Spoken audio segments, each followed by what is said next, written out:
Morning everybody. I've been given the thumbs up at the back, so I shall crack on. Thank you for coming. Basically, this is the only screen that will be about Webmarteer at all, just so you know who I am. We're a print management company. Got 4 different locations in Scotland, in Yorkshire, in Bicester and in London. And what I'm going to talk about today is direct mail and how to either make it cheaper for you or a better return on the investment from a revenue point of view. And I thought, for the avoidance of doubt, for those of you who don't know what Yorkshire people are like, I'd point it out. I'll try not to swear, which is the other key trait, but it's going to be direct, very open. You'll see a lot of logos that are not Webmarteer on here. It is our ethos.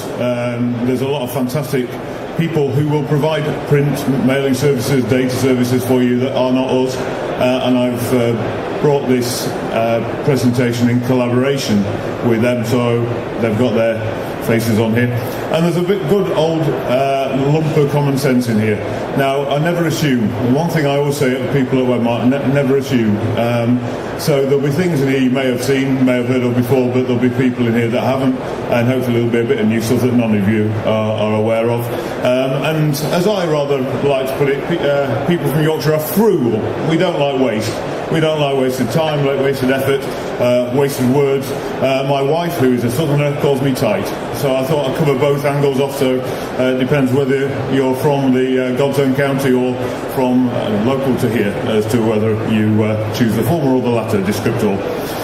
So, important things to do in direct mail. And what I've done is got 10 ideas that you may or may not have heard of or thought of before, and you can scribble away mercilessly and then retrospectively not understand what you've written, or at the end you will get an opportunity through the organisers to get a copy of this presentation, and there's my email address as well if you can't wait until they upload it sometime next week.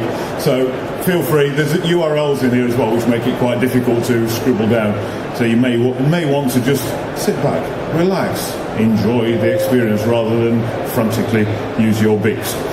So, there are some ways of saving money, and there are some cool options to drive revenue that you may not have seen. He says, waving some of them around in his hand. A bit of answer of the moment of truth. And there's about 1.5 minutes each. I've got a very strict time deadline. And so there'll be 25 minutes of me rabbiting on. If there's somebody who wants to have a question in the middle, I'm happy to take it as long as you shout, because I can't, it's quite noisy. But generally there's 5 minutes at the end, and at the end you've got to hold your hand up, and a very nice lady at the end will give you a microphone, so we can all hear. So, cracking on. Idea 1. This is one of the more straightforward. Don't use Royal Mail. Royal Mail are a fantastic supplier, but their prices do go up quite a lot, and they are a very big cost in any direct mail campaign. But there are an awful lot of what they are called downstream access providers that you may or may not have been aware of. Here is a list of them all with their logos, and each of them have a comparative advantage and disadvantage, both in terms of service and quality and different offers that they have on at any one time. And you may want to just go around. I mean, I'm assuming, the thing that I always tell people not to do, that they're all here, but I've literally darted in here, so I haven't had a chance to have a look. But there'll be people around here. Those are they. If you want to listen to make sure that they're safe, and come and approach me, then I can bring that slide back up. For example, this is just one example of many where you can get different benefits from using them. Not only is it a cost thing, you can get it to market quicker in a more defined range of time. So instead of MailSort 3, which is 5 to 7 day drop period, up to 7 days that you could drop it through, for the same price you can get up to a 2 to 3 day window with some of these downstream access providers, which, apart from any time to market and stuff, which is clearly very important depending on what mailing you've got, if you're buying in a call centre, it's fantastically cheaper than having them for 7 days. You know when your kind of drop date's going to be, and it'll save you quite a lot of money on that tangential cost to that. But it's no extra cost than the Royal Mail service. So it's worth having a look around and worth having a relationship with a lot of these people, because at some stage or another, and there'll be a lot of kind of TripAdvisor advice about who's good at certain things and who's not so good at certain things, because all downstream access providers are not equal. But it's really worth getting to know these people, because they will save you quite a lot of money. Conversely, my second point is, do use Royal Mail for moments in time. There are special offers that they do, and these special offers are brought to you by the acceptable face of Royal Mail, Jim Bulmer, who I rang up on the way down and finished off. He's the head of Mailing House Development, really nice chap. If you ever want to get anybody to have an inside track on the labyrinth that is Royal Mail, I would strongly recommend another nice Yorkshireman, he said immodestly, who is Jim, based out of York. And you can, he's come up with a couple of things why you would want to use Royal Mail. Advertising mail license, this is something that if you do a follow-up mailing to a main drop, you can get a 2p discount on any follow-up teaser, because you get a conversion rate of 5% or whatever on your catalogue, and then you've got 95% that haven't responded.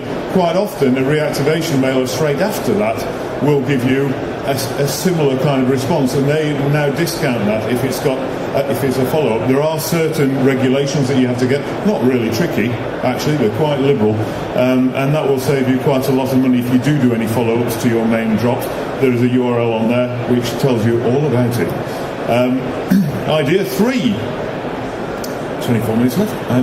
Send stuff out for free. This is something where it seems too good to be true, but actually it isn't. There's usually you've got up to 100 grams pack weight within any of the Downstream Access or Royal Mail. There are exceptions, but you've got 100 grams, and quite often if you get a relationship with somebody who's in a similar demographic, as in mailing to the same type of people that you are, but in a non-competing marketplace, you can drop in their catalogue with your catalogue at no extra cost. They get the distribution for free, effectively, and then conversely, you can do the same with them. And there's quite a lot of aggregation that you can do on that if you talk to people in plenty of time. And that's something that we try and do with our customers, where you find people. It's matchmaking, as we say, or what I've put, the business equivalent to spooning. Nice thought. And unlike spooning, you can do this DIY. You can do it on your own, an owneristic spoonism. Or you can use people like these who will find people for you. These are TRT Media, Media in Mind Insert House. I'm sure these are all here. But it's a great way of sharing information without giving your database away, and you can do a gain share, you can reduce your costs, or you can do a straight swapsy, your choice. Idea 4, cool stuff. We've all seen our name in bubbles 1,000 times, or on a beach, going in and out, or in the sky in clouds. There are much more advanced ways of using that same technology now, called mass personalisation. So you do, instead of just doing a mailing with a name and address changing, there are new pieces of equipment out here. One in a letter shop group, which are the samples here, which use all of the mass production techniques that you have used before, web offset, large format litho, etc., etc. But now you can do variable data, and I've got a couple of samples here which you can have a look at the end if you so desire. This is one for a travel company, and not only is obviously it's personalised on the outside, but the variable data are the 4-colour offer that's in there. So it's geodata to the individual. So it's saying, you were here this time last year, have you fancied going there? And each one of these is a bespoke offer to that individual person. Now before, that was prohibitively expensive, stupidly so. But the letter shop group in this instance do use it creatively. There's another one here which is for obviously a retailer, where you've got the 4-colour offer here is bespoke to that individual. So instead of just doing a club card-esque data, nice colour data and different style data, you can now start doing pictures, tagged pictures, and overlaying that kind of information on there. And another one here that they've done is a personalised wrap. So the envelope here is the personalised piece with the personalised offers on there, and inside is, trying not to rip it, is the actual catalogue, which is generic. So you get the economies of scale on both sides. So that's generic, and obviously you can point from one to the other. So you can say page 13 instead of $9.99, it's £3 or whatever it is. So there's lots of different ways, and I think if you look at one of the points that I'll make later on is the way that different data sets can work together. Then there are fantastic new opportunities in direct mail of personalised, really having a one-to-one relationship with your customer. And like you can on a website when they log in and they've got all their information there. You can now do that with print cost effectively, like never before. There's another press that I saw in Barcelona last week. This press is a Hewlett-Packard press, the only one in the country at the moment, a company called Communities back in Leeds, and they use it for Barclays mailings and for all of their kind of stuff, the white label trans promos they call it. But that press can print 1.5 million pages an hour of personalised data. The only slight problem is you've got to have your own hydroelectric power station to power it at the moment, because you imagine processing 1.5 million pages of high-res imagery. It does suck the entire output of a coal-fired power station into it, but it is available now. And until now, you had to do plate changes on litho presses and all this kind of stuff, or do very narrow bands of personalisation. Now this is full web. This is 965mm webs, metre-wide webs that you can personalise really, really cost-effectively compared with anything before. And it will be developing fast. So it may not be relevant to you now, but it will be soon. The price point will halve over the next 5 years, if not before. And as data becomes more accessible, etc., then these are real things that you can do. And if you look, I mean, Booner and myself separately, but we did bump into each other. We were seeing Michael McIntyre yesterday in Oxford, and he was saying how he loves direct mail now because it's so rare. He looks forward to things coming through the letterbox, and it's gone full circle in that it used to be not be able to open your door for the stuff, especially for credit cards and all this. But now, of course, you've got you've got a dearth of that, and people, it's starting to become special again. Certainly, if you can personalise it to the individual, where you live, put the map on the back. So you've got Google Maps, so if you want to say point them to somewhere geographically local, you can actually do your own bespoke map from your house to where it's going. And this is the kind of stuff that you can now do cost effectively. Idea 5. It's a dull one, I have to say, but it is nevertheless another Jim Bulmer special. Sustainable mail discount, and there is, by specifying your paper, which won't cost you any more necessarily at all, more carefully and looking for new alternatives, then you can get an actual discount off Royal Mail mailing rates for buying environmentally friendly paper products, and they're out there. FSC, PEFC, Blue Angel, if you're in overseas, is a big one. So there's a link down there, greendm.co.uk, which is a Royal Mail site, as far as I can see, for that. But this is where, again, this type of thing, so plastic, using paper will give you a great opportunity to potentially take part of the discounts that are out there. And these come and go; they change as well. So you need to kind of keep advanced. Then there are big savings to be made because you can print them together. And instead of having lots of wastage that are made ready, and you've got a much bigger run, there are economies of scale. And quite often, without debasing any quality, you can get a much better price than you could ever get from any individual supplier, because you've got twice the volume, is put simply. And you can buy the paper together. Again, it saves you time, but you'll know your marketplace better than anybody else, and look at the ways of batching that. But there are ways of, basically, by being sensible and talking to people, and a lot of this is about collaboration and sharing information, there are great opportunities to have unreasonable savings off the cost of print. And paper and print is the other big part, obviously, of all of any direct mail campaign.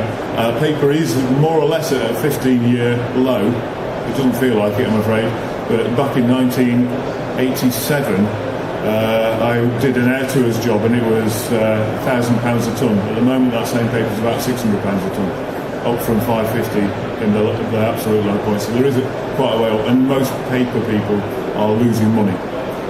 So they really aren't all aggregated together, but they're still losing money. So anything like this, if you know somebody that you can work with, fantastic. And there are people who will facilitate it in the middle if you so desire, if you don't want to do it direct. But you have to do it on the same paper, and of course at the same time. Idea number 7, gang together within your pack. So that instead of having lots of different bits and bobs and whatever, there are ways now you can combine plastic with paper really cost effectively, or using inline finishing if you've got a complex mailing, by stitching things together or by not dispensing with the wrap altogether. It saves significant amounts of money.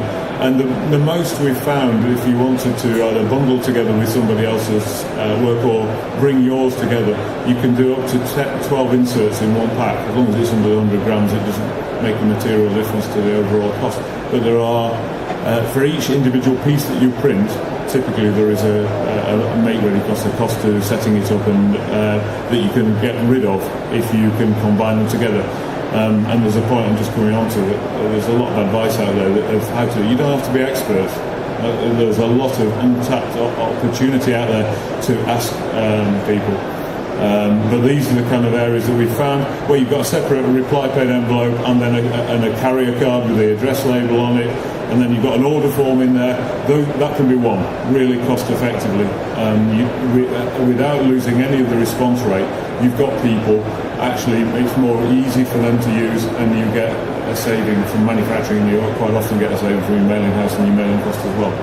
So going together within your pack is a useful thing. So there's a lot of information out there on Americans are particularly good at that because they've got the massive volumes. But now you can do this in Europe really cost effectively as well. Just an example there of one from America where you, by using an inline, it's called a Schaefer, by using an inline piece of equipment, you could what you would used to have to do is separate printing jobs and then collate them together and personalise them and do all the mix and match. You can now produce as one, and that's just a case study that we've got on the website if you want to understand more about that one. Idea 8, we have got data health checks. I'm still staggered at how much stuff gets mailed out that is duplicated. And quite often you can get free health check to see if it is an issue for you. The most cost-effective way of mailing is not to mail anything that's duplicated. It's really simple, but it's often lost in the glitz and the glamour of the creative and the positioning and the product selection, the heroes of the page and all this kind of stuff. Quite often with an apostrophe in the wrong place or by a typo originally, you get the same stuff coming through 2 or 3 or 4 times to the same household. And there's a lot more advanced ways of deduping now than there has been before. Clever ways rather than just linear ways that have done it. And that will help increase directs, reduce residues and save you a lot of money, because obviously directs are where it's automated and it is the most cost-effective way of mailing. It's put down here, anyone looks at your data to accessibility, and it is quite literally the case that printers, mailing houses, etc. A lot of them will do this for free. Obviously, to do it, they'll charge you, but you can see then if it's a major issue for you. Flagging and suppressing dedupes, spell addresses, and deceased are the 3 major areas that we've found in there. And there are case studies that we've got where you're mailing 40% of the people as dupes when they come to us, just by looking at that, and that's plain daft. You have to be pretty, and it's just because never done it before, never used an advanced way of analyzing it. And the other thing is, mailing houses will advise you on quite a lot of this and using, which goes on to point 9. You don't have to be an expert. It's quite confusing out there, but there is a lot of help where you can get, which by asking a question, being open with your suppliers is not a sign of weakness. It is a sign of strength in this collaborative social media world that we are in now. By the more you share, the more that you will tend to gain by doing this, because they're abreast of all of the latest developments and have a vested interest in keeping you. Because if they don't give you that latest idea to either drive response or reduce costs, you can bet your bottom dollars somebody else will be, and they will lose an advantage. So it's in their interest. The closer you get to them, the better it is from a business perspective for them and for yourselves. And what I'll put down there are about 10,000 printers in the UK, still down from about 15,000. According to Jimbo, there are 550 mailing houses in the UK, he reckons. And there are, sadly, only 5 paper manufacturers. There are a lot of resellers of paper merchants and whatnot, but there's only 5 actual major manufacturing groups left in Europe. But those people each have a unique perspective on something that may add value to you, either creatively, giving you more options, or driving response. And they can work together. There may be you may buy all your paper from your print supplier and your mailing as well from them, or they may be separated out. And generally, the bigger the mailing run that you've got, the more likely you are to unbundle those and get some price advantage from doing that.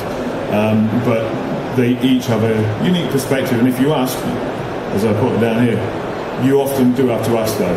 The one disadvantage of supply chain is that they don't proactively come, because they're ever so humble. They don't like to impose and think that they're trying to tell you to do your own job, whereas agencies like doing that and charge for it. So I think if you ask people, is there anything we can do at the spec, when you get a spec out there, just say to them, look, if you've got any ideas of how I can get a better return on investment, lower cost, then it will be a really, really, really sensible thing to do. And as I say, they are absolutely free. Fantastic. But lastly, in a timely way, the fact is that by using online presence and print, it has been demonstrably proven that it works better than just online alone. And I think it's kind of coming full circle. There's a case study here which we've aggregated together a number of people like Tesco's who have given us data on responses of how there is a complementary nature of print and social media and email marketing and obviously the print cannot have the immediacy of an e-campaign, but it does have the tangibility. It has the brand building expertise that you can't get online yet. And these are the kind of examples of stuff that means that it is a hugely more responsive medium than it ever used to be. When you used to have a 3-week lead time, etc., to get stuff, you can now quite often. We do quite a lot of work which is same-day printing and out. So you can get it so that when the weather's changing, you've got a mailing pack in front of your customers. You can have it so that when there's a special offer or you've got the stock you need to get rid of, you can do it really, really quickly these days. And there's a few samples of how people have used it in the past to drive in a complementary nature. So, young Booner, sitting down here, he did a video, so I thought I'd embarrass him, we'll hand out any samples that we've got, some more of that, and we'll help with any questions that you've got out of the Q&A session. Sat on my right down here. And I'd just like to say thank you to all of these people who have helped me in bringing the presentation together, along with the wonderful county of Yorkshire. Visit Yorkshire. It is a great place, and you will find things that anybody enjoys in this room. And I think it's now over to the Q&A. Thank you very much.